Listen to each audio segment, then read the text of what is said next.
હેમંતભાઈ આ જે આજનો મુદ્દો છે એમાં હું ભારતીય રાષ્ટ્રીય કોંગ્રેસના પ્રવક્તા કરતા વધારે એક મધ્યમ વર્ગ તરીકે ચર્ચા કરવા માંગુ છું. ગુજરાત હોય કે ભારત દેશ હોય, આપણા દેશમાં 60% વસ્તી મધ્યમ વર્ગની વસે છે, જેમાં ભારત દેશની અડધી આબાદી એટલે કે મહિલાઓનો પણ સમાવેશ થાય છે. તમે જો કે પરેશભાઈ ધાનાણીએ મહિલાઓના શૃંગાર વિશે વાત કરી. શૃંગાર એ મહિલાઓ માટે, નારીઓ માટે, માતા બહેનો માટે એક અગત્યનું આભૂષણ હોય છે. અને તમને જાણીને કદાચ નવાઈ લાગશે કે આજની તારીખે મારા મેરેજને 15 વર્ષથી વધુ વીતી ગયો તો પણ કોસ્મેટિક હોય કે ગ્રોસરી હોય કે પછી લિપસ્ટિક હોય કે બંગડી હોય કે કપડા હોય, મારા ધર્મપત્ની માટે આજની તારીખે પણ હું પોતે શોપિંગ કરું છું. એટલે પરેશભાઈ ધાનાણીએ જે વાત કરી ભાવની અને જે તમે મહિલાઓના વિડીયો બતાવ્યા કે જે ડિફરન્સ એમને બતાવ્યો, હું ખૂબ જ ભલી ભાંતિથી સમજી શકું છું કે શું હાલત છે. સાથે સાથે હું એક અલ્ગોરિધમ લખીને આવ્યો છું.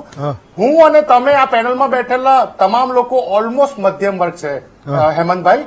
એક અલ્ગોરિધમ, સામાન્ય અલ્ગોરિધમ કે આપણે એ મધ્યમ વર્ગ છે આ દેશના કે જેના છેલ્લા 10 વર્ષમાં મોંઘવારીના કારણે જે હાલત થઈ, આજની તારીખે પણ સૌથી વધારે ભારત દેશના ટેક્સ પેયર આપણે છે. આપણે નાનું મોટું સેવિંગ્સ કરવાનું વિચારીએ છીએ, ક્રેડિટ કાર્ડથી આપણા બિલો ભરવાનું વિચારીએ છીએ.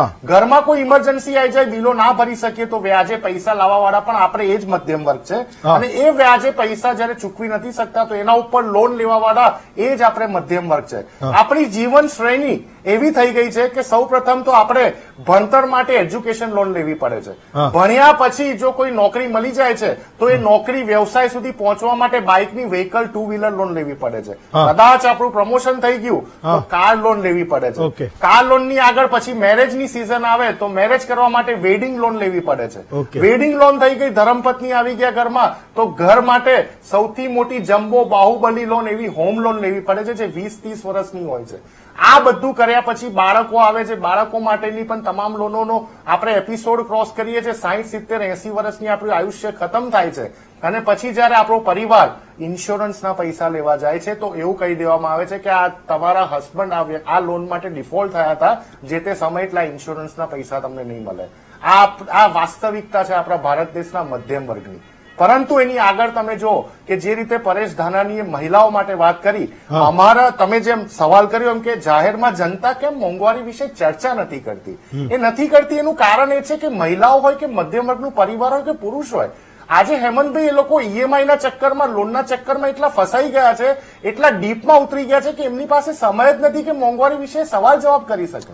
તમે જો કે તમારા ફાધર હશે, મારા ફાધર હશે, આ પેનલમાં બેઠેલા કોઈ પણ વ્યક્તિ, આપણા પિતાશ્રીએ જયારે ઘર બાંધ્યું હશે તો રોકડા કેશ પૈસામાં બાંધ્યું હશે. ક્યારે પણ લોનનું નતું વિચાર્યું કે એવી કોઈ લોનની પ્રથા આજથી 10-15 વર્ષ પહેલા નથી.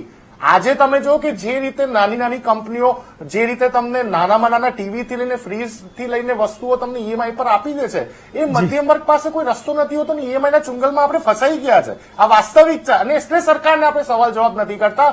પરંતુ જ્યારે એક એવરેજ ઘર પરિવાર હોય જ્યાં 2 બાળકો હોય ને મધર ફાધર હસબન્ડ વાઇફ રહેતા હોય, એનો 15,000નો ખર્ચો એ એક સરકારી આંકડા પ્રમાણે આજે જયારે છેલ્લા 10 વર્ષમાં 22-24 હજાર સુધી પહોંચી જતો હોય ત્યારે ખબર પડે છે કે ઘરનું સોનું ગીરવે મૂકીને પણ ઘર ચલાવવાની હાલત થઈ જતી હોય છે. પરંતુ વાસ્તવિકતા એ છે સાથે સાથે કે તમે કીધું કે માનવ વિકાસ ક્યાં. મને એવું સમજાવો હેમંતભાઈ, તમારી ઓફિસ મારી ઓફિસની બહાર કોઈ સરસ મજાનો કોઈ સરકાર નવો બ્રિજ બાંધી દેશે, પણ એનાથી મારા ઘરનો માનવ વિકાસ ક્યાં, મારા ઘરની આવકનો વિકાસ ક્યાં, મારા ઘરમાં સેવિંગ્સનો વિકાસ ક્યાં, એની ચર્ચા કરવા માટે ક્યારે પણ પર્ટિક્યુલરલી ભારતીય જનતા પાર્ટીની સરકારની વાત કરીએ તો એ તૈયાર નથી હોતી. મોંઘવારી એ આપણા દેશની એટલી મોટી વાસ્તવિકતા છે. વારંવાર સંસદથી લઈને સડક સુધી પ્રધાનમંત્રી હોય કે ભારતીય જનતા પાર્ટીના કાર્યકર્તાઓ એક જ સવાલ કરે છે કે ભાઈ તમે 70 વર્ષમાં કર્યું શું? અને હું એક જ સવાલનો જવાબ વારંવાર આપું છું કે 70 વર્ષ સુધી, 70 વર્ષમાં જે ગેસનો બોટલ 400 રૂપિયાનો હતો એ તમે 10 વર્ષમાં 1100-1200 રૂપિયા પહોંચાડી દીધો. 70 વર્ષમાં જે ડોલરનો ભાવ 70 વર્ષમાં 60 રૂપિયા સુધી આવ્યો હતો, એ ડોલરનો ભાવ તમે 85 રૂપિયા 10 વર્ષમાં પહોંચાડી દીધો. 70 વર્ષમાં જે તેલનો ભાવ 80 રૂપિયા 70 રૂપિયા હતો એ તેલનો ભાવ તમે 200 રૂપિયાની આગળ પહોંચાડી દીધો. આવા તો અસંખ્ય મોંઘવારીના રિલેટેડ મુદ્દાઓ જયારે ચર્ચા કરવા બેસતા હોઈએ છે, પરંતુ સાચી હકીકત જયારે કેલ્ક્યુલેટર પર હાથ જતો હોય ત્યારે મધ્યમ વર્ગને ખ્યાલ આવતો હોય છે કે આ મોંઘવારીના ચક્કરમાં, જે રીતે વ્યાજના ચુંગલમાં લોકો ફસાઈ જતા હોય, જે રીતે મોંઘવારીના ચુંગલમાં ગુજરાતની મહિલાઓ હોય કે આદિવાસીઓ કે ખેડૂતો હોય જે ફસાઈ ગયા છે. આજે તમે જુઓ કે છેલ્લા ગત વર્ષમાં હેમંતભાઈ, ગયા વર્ષમાં ગુજરાતના ખેડૂતોએ 96,000 કરોડની વધની લોન લીધી. કેમ લીધી? જો ખરેખર મોંઘવારી ઇફેક્ટ ના કરતી હોત ખેડૂતોના બિયારણ ખાતર માટે, તો આટલી વધની લોન તમારે છેલ્લા વર્ષમાં ના લેવી પડતી હોત. એટલે મને